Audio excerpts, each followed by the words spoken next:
episode 2 of the Walking Path podcast. I'm your host, Lisa Everett. Thank you so much for joining me today. I'm grabbing my laptop so that I can read my notes. On today's episode, we will be discussing the painful gap between where men want to be and where they are. This is something that many men face, but is often hidden. In today's episode, we'll be talking particularly about the relational gap. This is the space between where a man is in his relationships, particularly with women, and where he thinks he needs to be in order to deserve or maintain those relationships. Let's start by talking about the pressure that comes with the relational gap. For many men, this is felt acutely. It's the distance between feeling unworthy and worthy of the kind of relationships that a man desires. This gap often stems from a belief that until certain goals are reached, whether in career, finances, or personal development, men are somehow disqualified from meaningful relationships, from a good partner, from being a husband, or even a father. This belief can be paralyzing.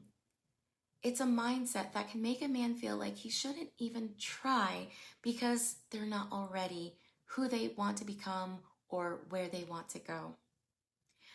But for women who are already walking their path, as we discussed in episode 1, they don't need a man who has already arrived at his destination.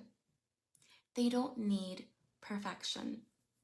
What they need is to see that their man is walking his very own path, making progress, and taking action. A woman who is truly on her path will walk beside a man who is committed to his journey, even if he's still closing the gaps. It's not about having everything figured out. It's about showing that you're making the effort, that you're growing, and that you're evolving. If you take nothing else from today's episode, please take that. Now, let's talk about some misconceptions that fuel the relational gap. Society often tells men that they need to be 6 foot tall, have 6-pack abs, and make 6 figures in order to be valuable. This idea is pervasive, and it's just a lie. It's simply untrue. It's a lie that triggers anxiety and makes men feel inadequate, like they can't measure up. None of these things determine your worth with the right woman. The right woman isn't looking for perfection. She's looking for a man who's actively working on himself and who is dedicated to his own growth. When you focus on closing the relational gap by trying to meet these unrealistic standards, you're actually moving away from your true path. Instead of fixating on what you think women want, it's essential that you focus on your own journey, on becoming the best version of yourself, and not for someone else, but for you, which I know is easier said than done. So, how do we begin to close this relational gap? That's a great question. We start by shifting your focus.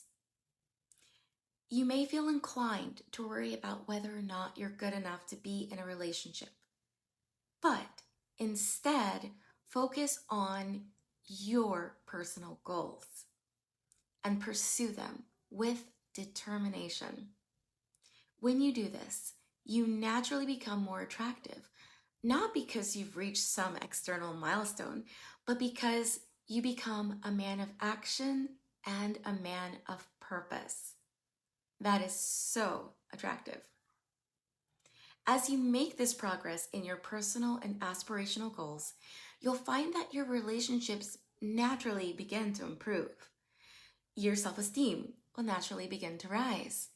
The relational gap will start to close because you're no longer operating from a space of lack or inadequacy, but instead you're moving forward with confidence, knowing that you're on your path and making strides every day, which will make you feel so good. It's important to remember that a man on his path, even if he hasn't arrived yet, is exactly where he needs to be.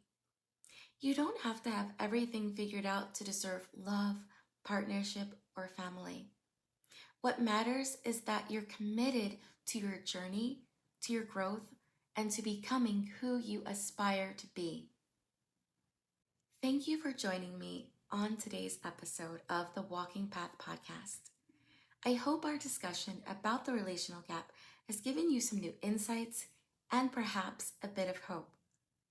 Remember, the gap isn't the problem when you're actually walking the path. It's just a part of the journey. In our next episode, we will explore the aspirational gap and how it impacts your personal growth and happiness. If you found today's episode helpful, please subscribe and share it with others who might benefit from this conversation. Until next time, keep walking your path and keep making progress. Remember, you are never alone on this journey. There are so many men who are walking the same path as you. And remember, there are so many women who are walking their path too. I'll see you next time.